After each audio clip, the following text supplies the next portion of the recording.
এবার রাজশেখরকে বাঁচানোর জন্য কুসুমকে মেনে নিয়ে কুসুমকে নিজের ছেলের বৌমা হিসেবে বাড়ি যেতে বলল ইন্দ্রাণী গাঙ্গুলি।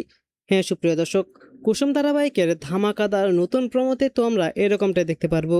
বিস্তারিত জানতে চাইলে এখনই ভিডিওটা একটি লাইক দিয়ে চ্যানেলটিকে সাবস্ক্রাইব করে একদম শেষ পর্যন্ত দেখতে থাকো। কুসুম ধারাবাহিকের একদম নতুন প্রমোতে তো আমরা সবাই দেখতে পারবো যে রাজশেখর গাঙ্গুলি ইন্দ্রাণী গাঙ্গুলিকে অনেক জোরে বলতে থাকে যে তুমি কুসুমকে মেনে নিতে পারবে না। আর তখন ইন্দ্রাণী গাঙ্গুলি বলে যে না, আমি কখনোই পারবো না ওকে মানতে। আর তখন আমরা দেখতে পাই যে রাজশেখর হঠাৎ করে হার্টে অ্যাটাক করে এবং সে হার্ট অ্যাটাক করে সেখানেই নিচে মাটিতে লুটিয়ে পড়ে।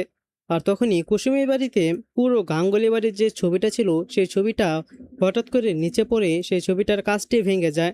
আর তখন কুসুম সেই ছবিটি তুলে ঠাকুরের কাছে বলতে থাকে যে ঠাকুর, তুমি হঠাৎ করে কোন ঝড়ের ইঙ্গিত দিচ্ছ।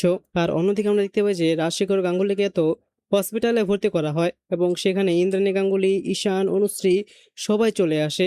আর সবাই অনেক টেনশন করতে থাকে।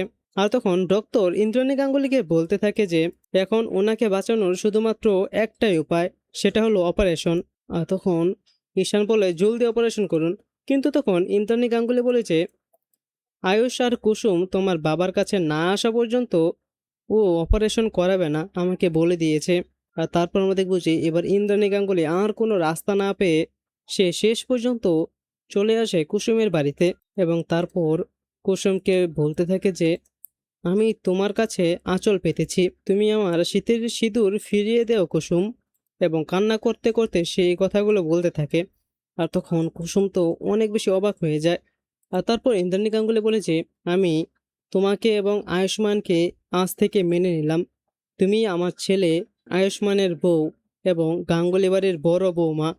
আজ থেকে তুমি আমাদের সঙ্গেই থাকবে, কিন্তু তুমি এখন আমার স্বামীকে বাঁচাও দয়া করে। তুমি এবং আয়ুষ্মান চলো, যাতে রাজশেখরের অপারেশন হয় এবং আমি ওকে বাঁচাতে পারি।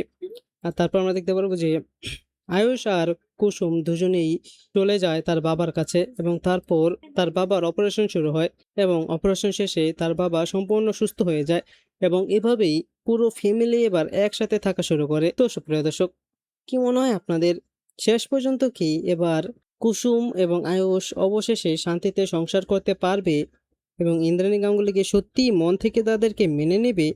এ নিয়ে আপনাদের মূল্যবান মতামতটি নিচে কমেন্টে জানিয়ে দিন এবং এরকমই প্রতিদিনের আপডেটগুলো সবার আগে পেতে চাইলে এখনই আমাদের এই চ্যানেলটিকে সাবস্ক্রাইব করে দিন। ধন্যবাদ সবাইকে।